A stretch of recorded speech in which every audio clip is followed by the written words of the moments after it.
I'm Ambiola, 32, female.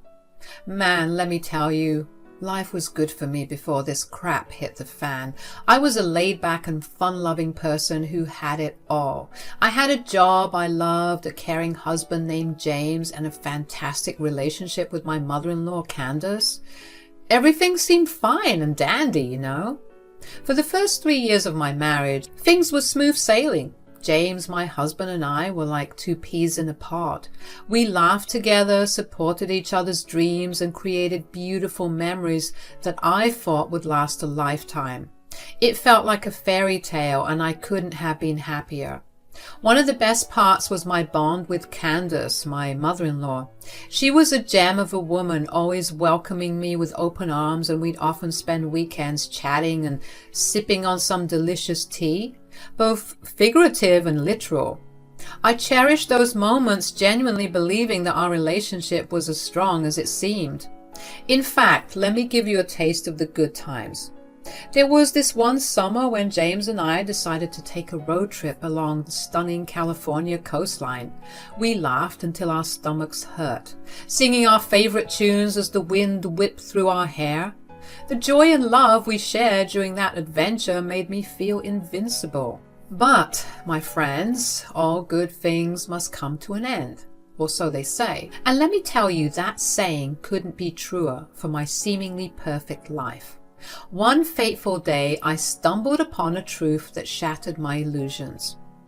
One day, I was coming back home from work, and this is what happened. I tried opening the front door, but for some reason, it appeared to be locked from the inside. I thought it was strange, since it normally wasn't locked, so I made my way to the back of the house to access the back door. As I approached the back door, curiosity gnawed at me like an insatiable itch. Something was off, and I couldn't ignore it. My steps slowed as I caught snippets of conversation drifting from inside the house. It was Candace and James talking about me. Naturally, my first thought was that they were planning a surprise for my upcoming birthday. Oh, how wrong I was. I pressed myself against the wall, eavesdropping on their conversation. The words that reached my ears felt like daggers to my heart. They weren't whispers of love or excitement. No, my dear friends. It was something entirely different. No, don't you see, James? We need to use Abiola for this. You know what, Ma? You're right. I mean, it'll be foolproof, right? Of course, no one would suspect a thing. I continued to listen intently, my spidey senses sensing something wrong with this whole conversation. My heart sank, and a surge of disbelief washed over me as I stood frozen, absorbing the words that pierced through the closed door. The two people I trusted the most were planning something sinister, and they were going to involve me. They were discussing using me as their scapegoat in a huge fraud. The very thought made my blood run cold. James's voice, once filled with love and tenderness, now dripped with deceit as he detailed their twisted plans. We'll make it look like Abiola was the mastermind behind it all. With her reputation and access to sensitive information, she'll be the perfect target. Candace's voice, usually warm and comforting, sounded cold and heartless as she chimed in. Yes, we can manipulate the evidence to make it appear as if Abiola was involved from the beginning. Once the authorities catch wind of it, they won't hesitate to believe she's guilty. I was stunned, my mind reeling from the revelation. How could they do this to me? What had I done to deserve being entangled in their web of deceit? Questions flooded my thoughts, but the answers remained elusive. Anger surged within me, mingling with the hurt. They had locked the front door to prevent me from discovering their vile plot, to keep me in the dark while they schemed against me. It was a betrayal of the highest order, and I couldn't fathom how my own husband and mother-in-law could stoop so low. Tears welled up in my eyes as the shock gave way to a resolute determination. I refused to believe that this was the truth, that the people I loved and trusted had such malicious intentions. But the evidence before me was undeniable, and I had to face the harsh reality. Another feeling that I was feeling was pure confusion. What exactly did they think they were going to do? Did they think they could outsmart me? Me? A literal detective? Unraveling the truth and working on cases involving people like my husband and mother-in-law was my literal job. I had the skills and knowledge to see through their deception and fight back. Hard. I took a deep breath, steeling myself for the confrontation that lay ahead. With the upper hand now, having overheard James and Candace's nefarious conversation, I made my way back to the front of the house. I dialed James's number, my heart pounding in my chest as I waited for him to answer. Hello? Hey, I am at the front door and it's locked. Can you let me in? There was a moment of silence on the other end, and I could almost sense James's surprise. Of course, babe. Coming. Sorry about that.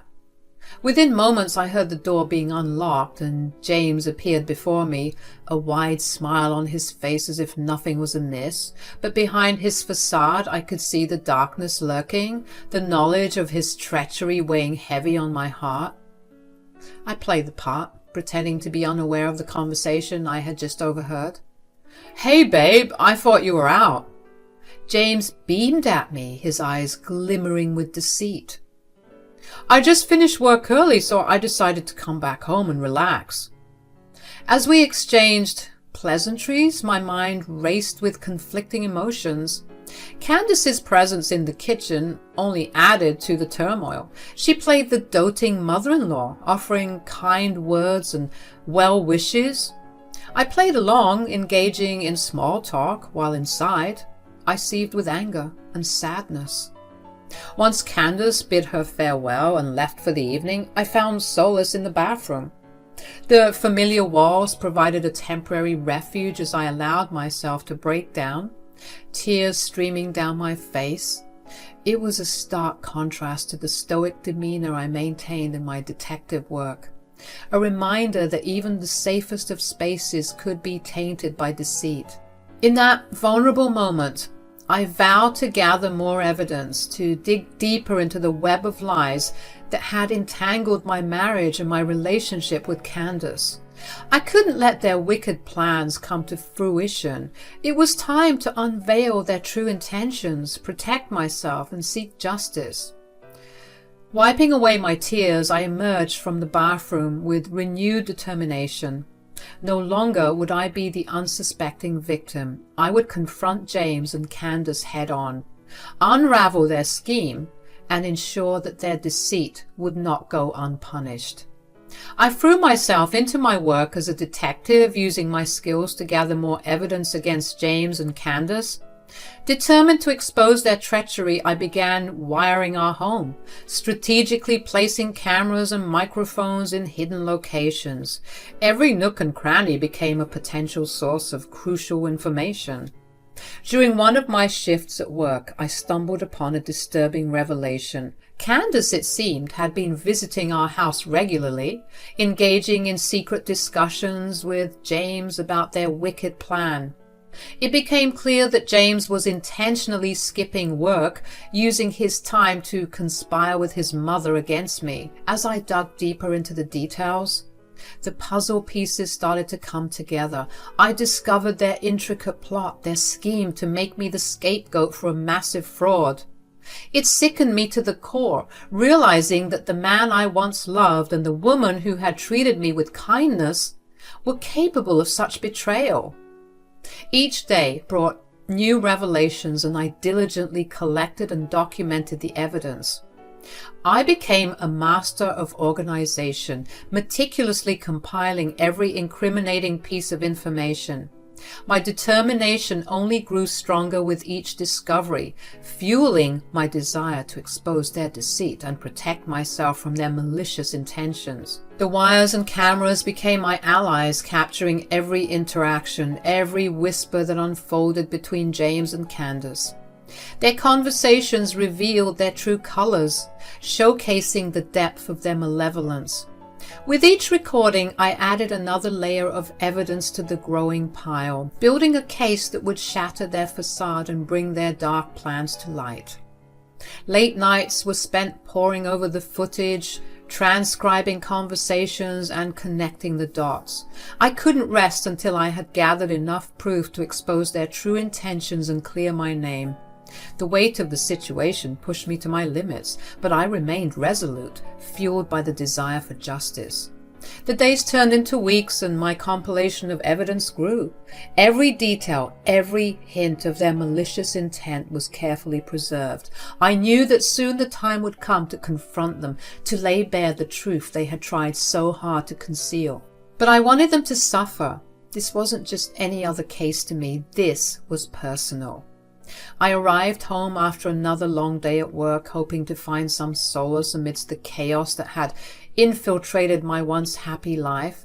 As I stepped through the front door, I noticed Candace and James huddled together on the couch, their voices hushed and their demeanor seemingly secretive. Suppressing my irritation, I decided to play it cool and approached them with a nonchalant smile.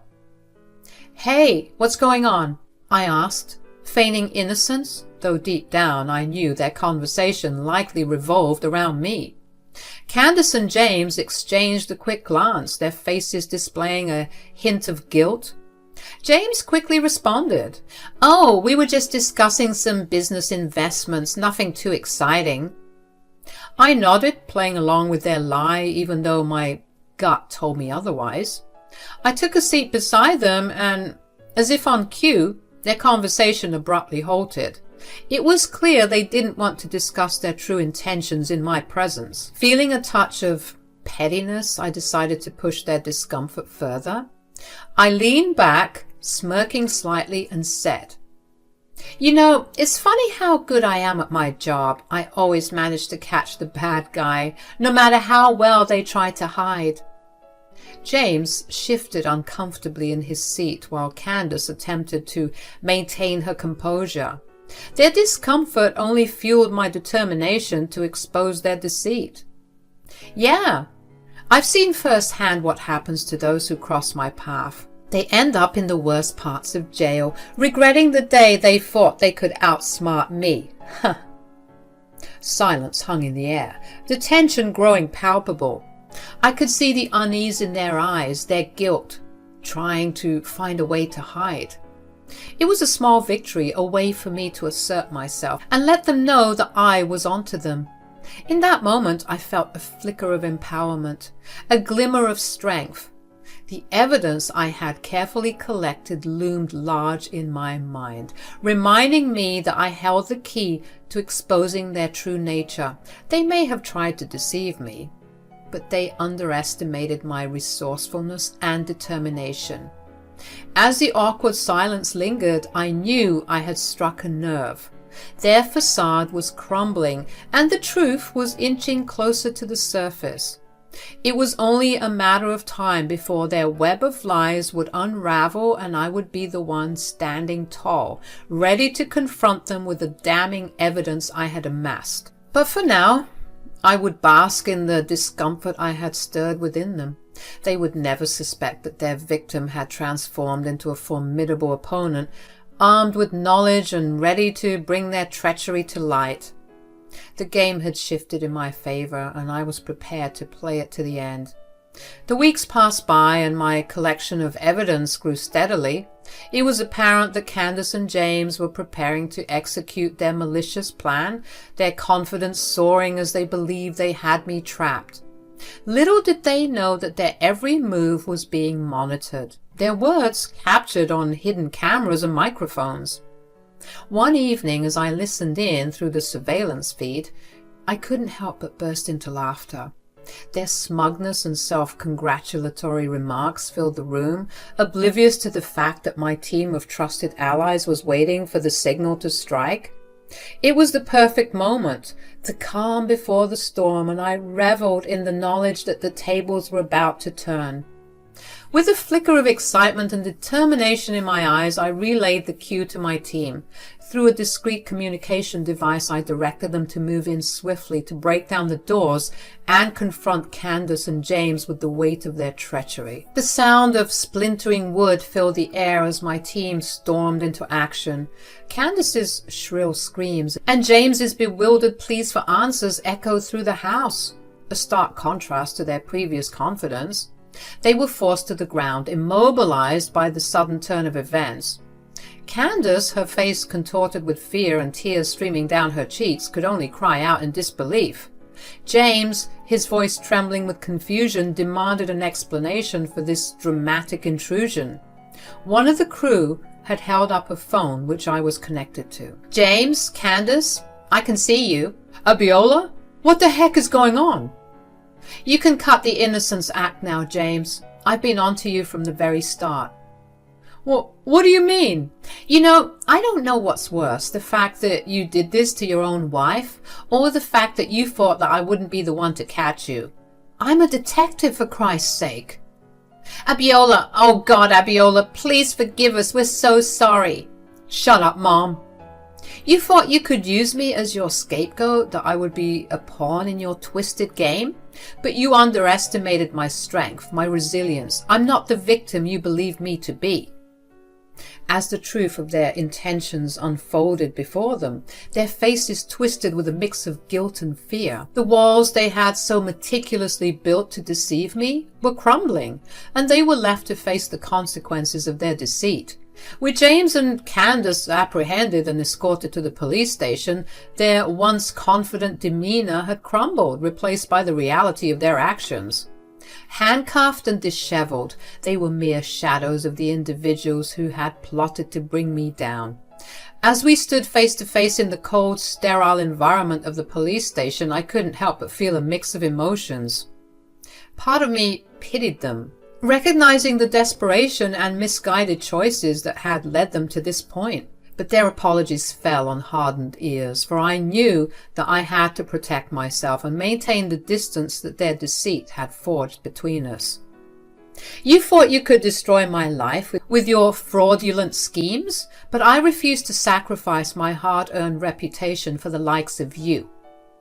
James and Candace pleaded with me, their voices filled with remorse and regret. They begged for forgiveness, their words an outpouring of desperation to salvage any semblance of the relationships we once shared. But their pleas fell on deaf ears, for the trust they had shattered could never be fully repaired. The officers stood nearby, their watchful eyes ensuring the safety and order of the situation. Sensing that the time for further conversation had passed, I instructed them to take James and Candace away to face the legal repercussions of their actions. As they were led away, their expressions filled with a mixture of shame and resignation. I couldn't help but reflect on the journey that had brought us to this point. What once seemed like a perfect life had been tainted by deceit and betrayal. The web of lies they had woven had unraveled, leaving behind a tangled mess that required time and healing to mend. Walking away from the station, I felt a sense of liberation and relief. The weight of their deceit had been lifted from my shoulders, allowing me to move forward and rebuild my life on the foundation of truth and resilience. Their attempt to ruin me had only served to strengthen my resolve and reinforce my commitment to justice.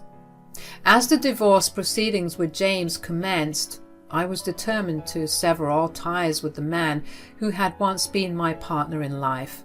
The legal process mirrored the dissolution of our trust and love, leaving me with a sense of finality and closure. While James awaited trial for his crimes, I focused on rebuilding my life, free from the toxic influence that had plagued our relationship.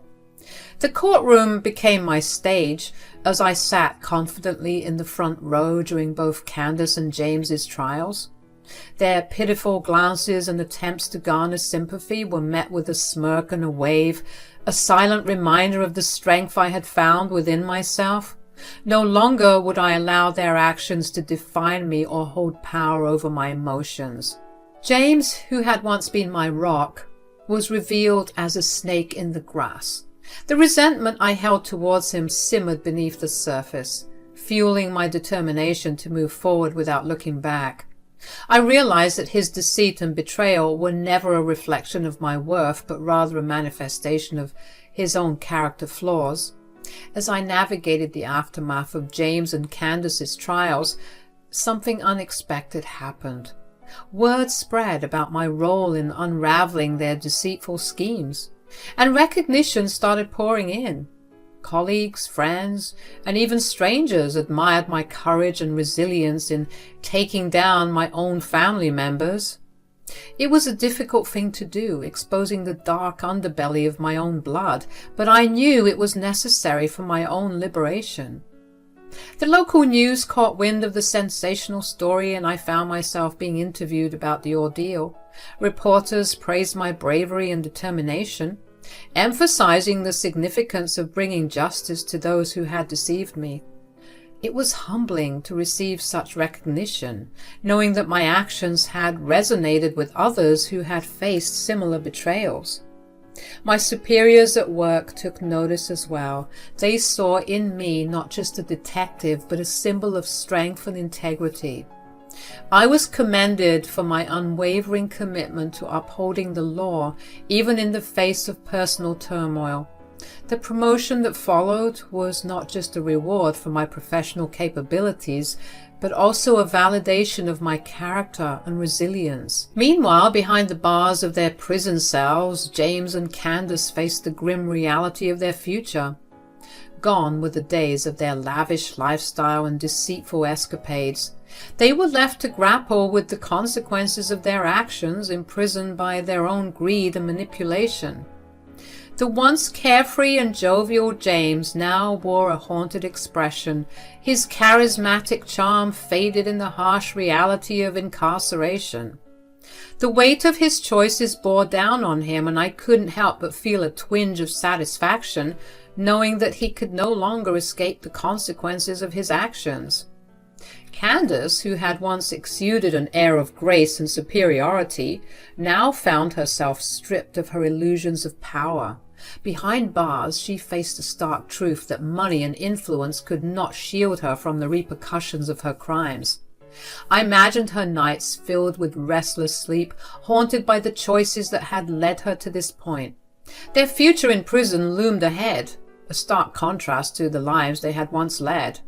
While they faced the monotony and harsh realities of life behind bars, I found solace in the fact that justice had been served. Their punishment served as a reminder to them and others that no one is above the law. As I reflected on the journey I had undertaken, I couldn't help but acknowledge the personal growth and strength that had emerged from the chaos. Taking down my own family members was not an easy task, but it had unleashed a resilience within me that I hadn't known existed. I had triumphed over the darkness that had threatened to consume me, emerging from the shadows with my head held high. The recognition I received was not just a pat on the back. It was a testament to my ability to confront difficult truths and rise above them. I had transformed from a victim to a victor. And in doing so, I had discovered a strength that would guide me on my journey to a brighter future.